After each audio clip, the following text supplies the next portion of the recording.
اللهم صل على سيدنا محمد يا رب صل وسلم دائما أبدا على حبيبي.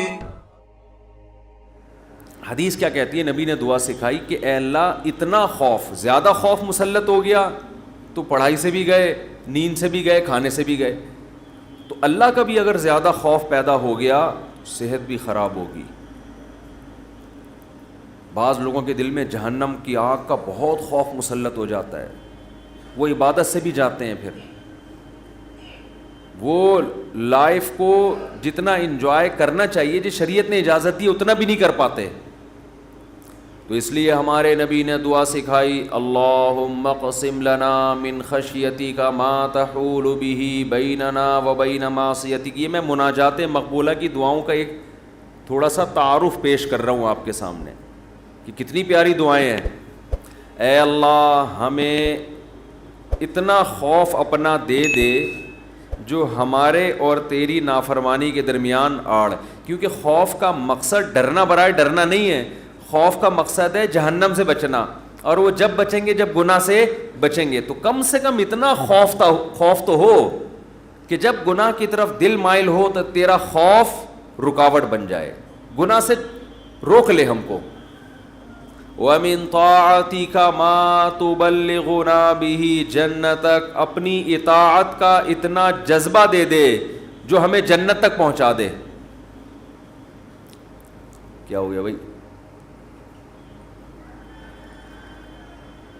کیا ہوا؟ اچھا. وَمِن طَاعَتِكَ مَا تُبَلِّغُنَا بِهِ جَنَّتَكَ، یہ اسی کی تکمیل ہے.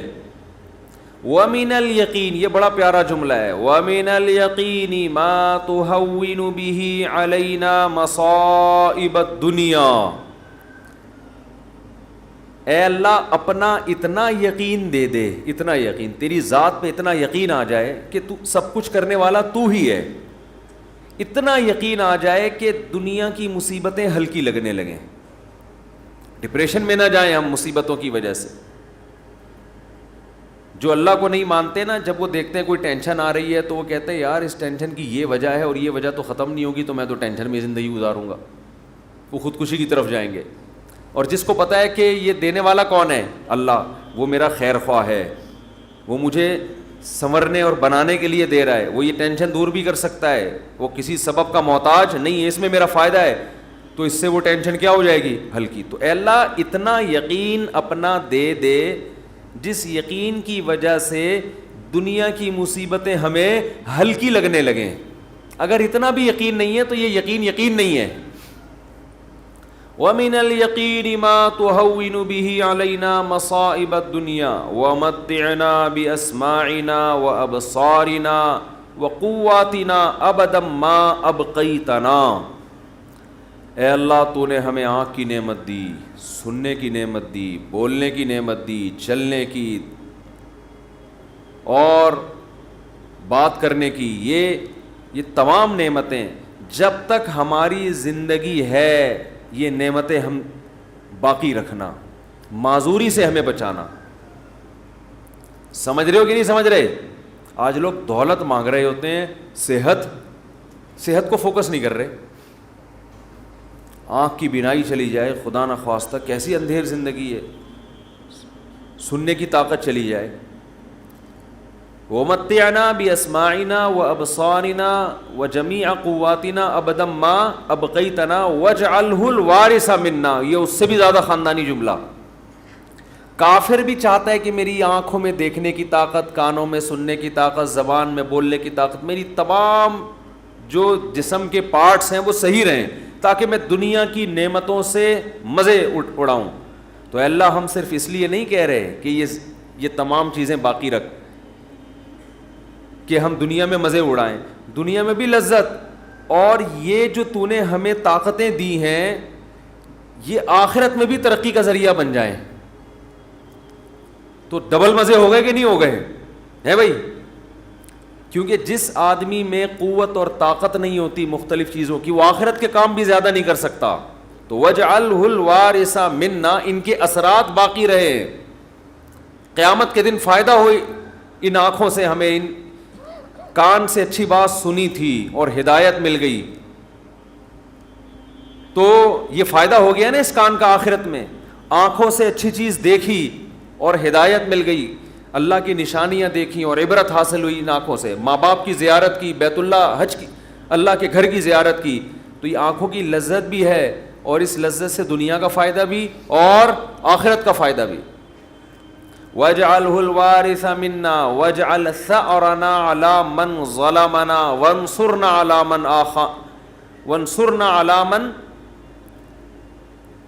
وَاجْعَلْ ثَأْرَنَا عَلَى مَنْ ظَلَمَنَا وَانْصُرْنَا عَلَى مَنْ عَادَانَا. جو ہم سے دشمنی کرے اے اللہ تو اس کے خلاف ہماری مدد کر. دنیا میں بہت سارے دشمن ہیں، کچھ کو آپ جانتے ہیں، بہت سو کو نہیں جانتے. وَلَا تَجْعَلْ مُصِيبَتَنَا فِي دِينِنَا. اے اللہ اگر کوئی مصیبت مقدر میں ہے ہی تو وہ دنیا کی طرف پھیر دینا، دین ہمارا اس سے محفوظ رکھنا. دنیا کی مصیبت ختم ہو جاتی ہے، دین پہ کو نقصان اگر ہو گیا اس کے اثرات ہمیشہ ہمیشہ رہیں گے. وَلَا تَجْعَلْ مُصِيبَتَنَا فِي دِينِنَا وَلَا تَجْعَلِ الدُّنْيَا أَكْبَرَ هَمِّنَا. یہ جب مانگا کرے نا خوب شوق سے، اس کا مفہوم سوچ سوچ کے، اے اللہ دنیا ہمارا بڑا غم نہ بنا دینا کہ ہماری بڑی چاہت ہی کیا ہو. آج آپ دیکھیں، آپ کسی سے پوچھیں تجھے دنیا میں سب سے بڑی ٹینشن کیا ہے، وہ کیا بزنس. تیرا سب سے بڑا مسئلہ کیا ہے، صحت. تیرا سب سے بڑا مسئلہ کیا ہے، بیوی ٹھیک ہو جائے. تیرا سب سے بڑا مسئلہ کیا ہے جو تو چاہتا ہے، یار میرا سب سے بڑا مسئلہ ہے میری شادی ہو جائے. تیرا سب سے بڑا مسئلہ کیا ہے، یار ابا ٹھیک ہو جائیں. تیرا سب سے بڑا مسئلہ کیا ہے، یار میرے بال نہیں ہیں سر پہ، میں سارا دن اسی کوشش میں لگا رہتا ہوں سر پہ بال نکل آئیں. بھائی تیرا سب سے بڑا مسئلہ کیا ہے، بھائی مجھے اللہ نہ کرے کینسر ہے، میرا سب سے بڑا مسئلہ اس وقت یہ بن چکا ہے میرا کینسر کسی طرح سے ٹھیک ہو جائے. بھائی تیرا سب سے بڑا مسئلہ کیا ہے. یہ لوگوں کی آپ سروے کریں تو یہی ہوگا نا. سمجھ میں آ رہی ہے بات. اکبر ہمینا کا مطلب سب سے بڑا مسئلہ، سب سے بڑی ٹینشن. بھائی تیرا سب سے بڑا مسئلہ کہ یار میرے بچے میرے قابو میں نہیں ہیں، میری سب سے بڑی خواہش ہے میرے بچے انسان کے بچے بن جائیں.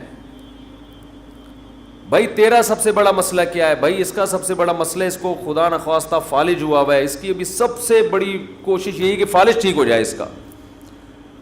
نبی دعا سکھا رہے ہیں یہ کبھی بھی ہمیشہ اللہ سے پناہ مانگو، اے اللہ یہ چیزیں میرے مسئلے تو رہیں، سب سے بڑے مسئلے نہ رہیں. سب سے بڑا مسئلہ ایک ہی ہو، آخرت. بھائی یہ مسئلہ ختم ہو گیا، کوئی دوسرا مسئلہ آ جائے گا آپ کے ساتھ. کیا خیال ہے؟ ادھر میری طرف دیکھیں نا، ادھر کیوں دیکھ رہے ہیں؟ ابھی آپ کا سب سے بڑا مسئلہ ہے میرا بیان سنیں آپ بیٹھ کے. اچھا مجھے کچھ اس وجہ سے دیکھ رہے تھے آپ مجھے. اچھا ٹھیک ہے ٹھیک ہے میں دیتا ہوں، اس میں دیتا ہوں دعا میں. 4 لاکھ روپے میں جمع ہوا ہے، ابھی جمع کرنا ہے 25-30 لاکھ، اس کے لیے تھوڑی سی. اچھا میں جمعے کی نماز کے بعد دیتا ہوں. تو سب سے بڑا مسئلہ جو میرا اور آپ کا ہو تو حدیث میں آتا ہے کہ اللہ سے دعا مانگو لا تجعل الدنیا اکبر ہمنا. اے اللہ یہ دنیا کے جو بکھیڑے اور مسائل ہیں یہ ہمارا سب سے بڑا مسئلہ نہ ہو.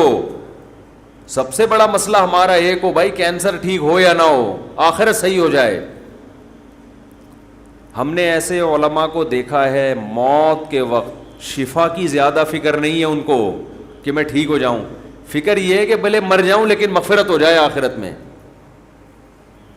ہمارے ایک استاذ تھے 45-50 سال بمشکل ان کی عمر ہوگی، بیمار ہو گئے بہت سخت.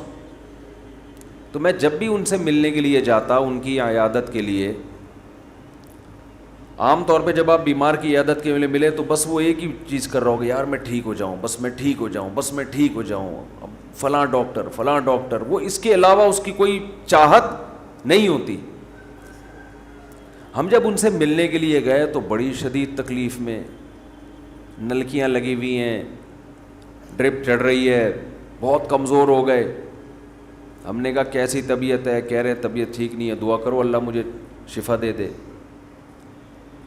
پھر تھوڑی دیر میں کہنے لگے بس دعا کرو اللہ مجھ سے آخرت میں حساب نہ لے.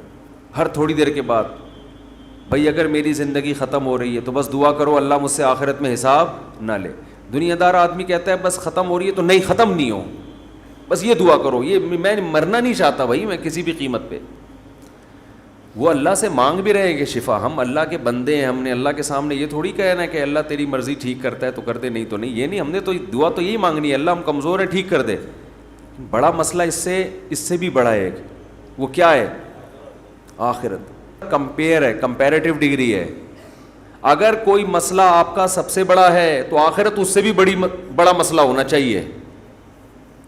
اگر آپ کا مسئلہ آپ کی بیگم ہے تو آخرت اس سے بھی بڑا مسئلہ ہونا چاہیے.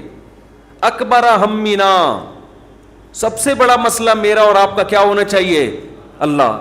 اب یہ ہم کبھی بیان میں سن لیتے ہیں, لیکن جب آپ پراپر یہ دعائیں مانگتے رہیں گے, اے اللہ میرا سب سے بڑا مسئلہ دنیا نہ ہو, تو دل پہ اثر ہوگا کہ نہیں ہوگا, اس کا استحضار ہوگا کہ نہیں ہوگا کہ میں تو اللہ سے بار بار یہی مانگتا ہوں کہ میرا سب سے بڑا مسئلہ دنیا نہ ہو, اور آج میں نے سب سے بڑا مسئلہ اس کو بنایا ہوا ہے. وَلَا تَجْعَلِ الدُّنْيَا أَكْبَرَ هَمِّنَا وَلَا مَبْلَغَ عِلْمِنَا, میری نالج کی انتہا بھی دنیا نہ ہو. آپ کی نالج گھوم پھر کے کس کی طرف آتی ہے؟ دنیا کی طرف. تو اس کا بھی وہی مفہوم ہے جو پہلے والے جملے کا مفہوم ہے. وَلَا مَبْلَغَ عِلْمِنَا وَلَا غَایَةَ رَغْبَتِنَا وَلَا تُسَلِّطْ عَلَيْنَا مَن لَّا يَرْحَمُنَا, اے اللہ کوئی ایسا شخص ہم پہ مسلط نہ کر جو ہم پہ رحم نہ کرے. ہر آدمی کے اوپر کوئی نہ کوئی ہوتا ہے. آپ گھر کے سربراہ ہیں تو عورت کے اوپر آپ مسلط ہیں, وہ یہ دعا مانگ سکتی ہے. آپ دفتر میں جاتے ہیں تو آپ کا باس آپ پہ مسلط, علاقے کا ناظم آپ پہ مسلط, صدر وزیر اعظم آپ پہ مسلط. تو اللہ جو بھی ہمارے بڑے ہیں ان کی طبیعت میں رحم کا جذبہ رکھ. وَلَا تُسَلِّطْ عَلَيْنَا مَن لَّا يَرْحَمُنَا وَلَا لا تجعل الدنیا اکبر ہمنا ولا مبلغ علمنا ولا غایت رغبتنا ولا تسلط علینا من لا یرحمنا. یہاں تک دعا ہے یہ, اور بہت ساری دعائیں ہیں. اللہم اجعل حبک احب الاشیاء الی, اے اللہ میں دنیا میں جتنی چیزوں سے محبت کرتا ہوں, میں نہیں کہہ رہا کہ وہ محبت ختم کر دے, اپنی محبت ان تمام چیزوں پہ غالب کر دے. سب سے محبت ہو, لیکن جہاں تیری محبت اور مخلوق کی محبت میں ٹکراؤ ہو وہاں غالب کون ہو؟ تیری محبت. کیا مطلب؟ کبھی کسی کو خوش کرنے کے لیے تجھے ناراض کرنا پڑے تو اس کو ناراض کر دوں, تجھے ناراض نہ کروں. جس سے زیادہ محبت ہوتی ہے اس کے لیے چھوٹے محبوب کو انسان ناراض کر دیتا ہے, چھوٹے کے لیے بڑے محبوب کو انسان ناراض نہیں کرتا. یہ نہیں ہوتا. وَاجْعَلْ خَوْفَكَ أَخْوَفَ الْأَشْيَاءِ إِلَيَّ, اے اللہ دنیا میں بہت ساری چیزیں ایسی ہیں جن سے انسان خوف زدہ ہوتا ہے اور ہونا چاہیے. تو میں یہ نہیں کہتا چیزوں کا خوف ہی ختم کر دے, لیکن اپنے خوف کو ان تمام خوفوں پہ غالب کر دے.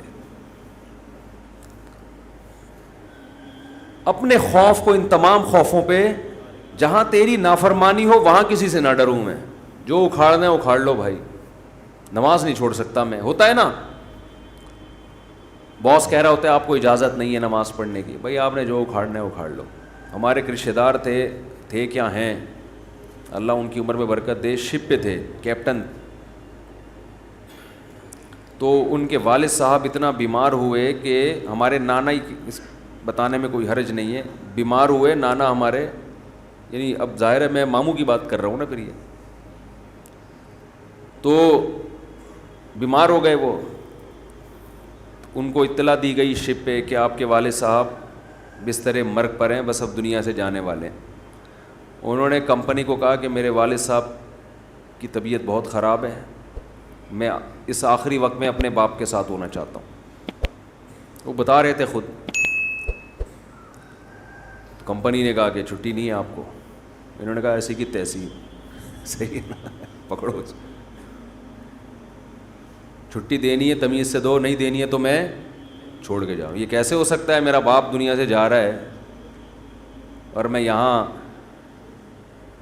کمپنی کے لیے بیٹھا رہوں یہاں پہ. کمپنی بعد میں ہے, باپ کون ہے, پہلے ہے. تو خیر وہ دے دی ان کو تمیز سے چھٹی, انہوں نے تھوڑی بدماشی بھی کرنی پڑتی ہے. بھائی چھٹی دو مجھے, نہیں تو رکھو کسی دوسرے بندے کو, یہ میرا ہیڈک نہیں ہے. غیرت ختم نا, مارکیٹ میں غیرت ہی نہیں ہے. تو باپ ماں یہ رشتے ایسے تھوڑی ہے کہ آپ کمپنی باس چھٹی دے دیں گے تو چلا جاؤں گا, نہیں تو سر میں مجبور ہوں. بھائی تمہارے باپ کو بھی چھٹی دینی پڑے گی.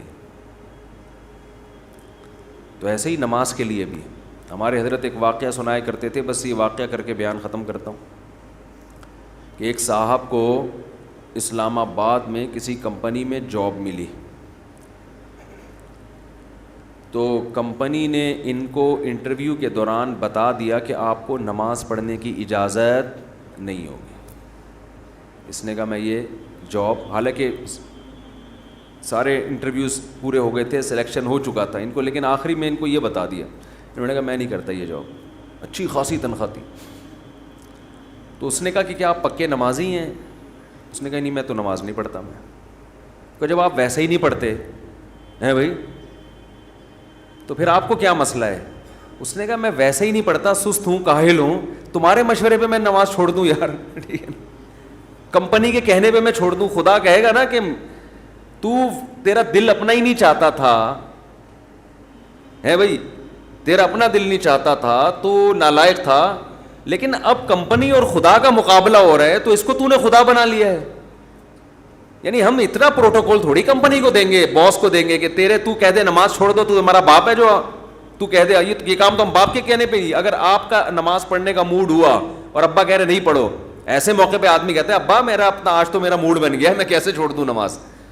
تو یہاں تو ابا کو آدمی لفٹ نہیں کراتا میرے بھائی, جو کرنے والے ہوتے ہیں. باس کو اتنا باپ کیوں بنا لیں گے ہم؟ تو باس کی چمچا گیری اتنی کیا کرو جتنی قیامت میں افورڈ کر سکو. یہ بھی انسان ہے, اتنا زیادہ فری نہیں کرایا کرو. میں یہ نہیں کہہ رہا اپنے باس سے بدتمیزیاں شروع کر دیں, آپ بد کلامیاں شروع کر دیں, عزت دینی چاہیے, لیکن اللہ سے آگے تھوڑی نکالنا ہے اس کو, اللہ سے آگے تھوڑی رکھنا ہے. تو ہمارے حضرت کو وہ بڑا پسند آیا بے نمازی, کہا کہ دیکھو غیرت ہے اس میں. اتنی بڑی جاب ٹھکرا دی اس نے. بولا بھائی تمہارے کہنے سے تم نے, یعنی میں اس لیے اب نماز نہیں پڑھ رہا کہ کمپنی کی طرف سے اجازت نہیں ہے. تو کمپنی کون ہوتی ہے مجھے روکنے والی؟ تم چند لاکھ روپے تنخواہ دے کے تم نے ہمیں غلام بنا لیا ہے. تو اگر ہم اللہ کی نہیں مانتے تو تمہاری بھی نہیں مانتے. ٹھیک ہے نا, تو تمہاری تو ہم پہلے ٹھکرائیں گے. تو غیرت مند بے نمازی, غیرت مند بے نمازی. خیر نماز پڑھنی چاہیے, نماز کی ویلیو کم نہیں ہے. تو یہ ہے وجعل خوفک اخوف الاشیاء الی وقت عنی حاجات الدنیا بالشوق الی لقائک. اے اللہ اپنی ملاقات کا شوق اتنا دے دے کہ دنیا کی حاجتوں کی تمنا نہ رہے. اتنا شوق ہو جائے کہ اس دنیا میں سب سے بڑا شوق ہی یہ بن جائے. تو پھر یہ ثانوی درجے میں ہوں. اور آخری جملہ اس دعا کا, وَإِذَا أَقْرَرْتَ أَعْيُنَ أَهْلِ الدُّنْيَا مِن دُنْيَاهُمْ فَأَقْرِرْ عَيْنِي مِنْ عِبَادَتِكَ. اے اللہ جب لوگوں کی آنکھیں اس دنیا سے ٹھنڈی ہوں, کسی کو پتہ چلا کہ بحریہ ٹاؤن میں 3 پلاٹ اس کے نام نکل آئے, آنکھیں ٹھنڈی ہو گئیں, بتاتا پھر رہے ہو بھائی ماشاءاللہ ادھر رشتہ ہو گیا, ہاں بھائی مفتی صاحب کا بیان اثر کر گیا ہے, آنکھیں ٹھنڈی ہوتی نا, گاڑی آ گئی, پیسہ آ گیا. تو اے اللہ اس وقت میری آنکھیں اپنی عبادت میں ٹھنڈی کرنا, مجھے عبادت کی ایسی لذت دے دے, اپنے سامنے راز و نیاز اور مناجات کی, اور اپنے سامنے دعا مانگنا اور نماز پڑھنا اور تیری تلاوت کرنا اور تیری عبادت کرنا, تیرے سے تعلق ایسا ہو جائے کہ میری آنکھیں دنیا سے ٹھنڈی نہ ہو. مجھے مزہ کس میں آئے؟ تجھ سے راز و نیاز کرنے میں.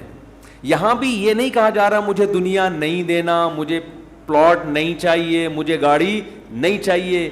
چاہیے بھائی, کون مستغنی تھوڑی ہے ہم اللہ سے, سب کچھ چاہیے, لیکن جو لذت ہو نا, لذت وہ ان چیزوں میں نہیں ہو, ان ٹکڑوں میں, کھلونوں میں. لذت کس میں ہو؟ آخرت میں, تجھ سے تعلق میں. تو وہ خرید لیں مناجات مقبولہ, کیونکہ دعائیں تو بہت ہیں نا, ہم کن کن دعاؤں پہ بیان کرتے رہیں.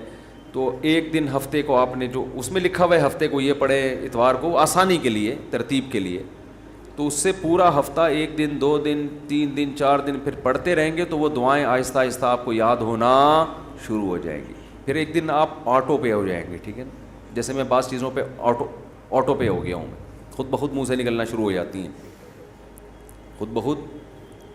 کچھ چیزیں ہیں وہ پھر کبھی بیان میں بتاؤں گا انشاءاللہ. تو وہ آٹو پہ آ گیا ہوں میں, تو وہ خود بخود ہونا شروع, تو وہ آپ کو دعائیں آہستہ آہستہ خود بخود یاد, اور آپ کو محسوس ہوگا آپ کے دل کی کیفیت آہستہ آہستہ چینج ہو رہی ہے. اللہ تعالیٰ سمجھنے کی عمل کی توفیق عطا فرمائے. مفتی طارق مسعود صاحب کے بیانات سننے کے لیے youtube.com/مفتی طارق مسعود کو سبسکرائب کریں, اور اگر آپ لائیو ویڈیو کو کبھی بھی مس نہیں کرنا چاہتے ہیں تو سبسکرائب کرنے کے بعد بیل آئیکن پہ کلک کرنا مت بھولیں. جزاک اللہ.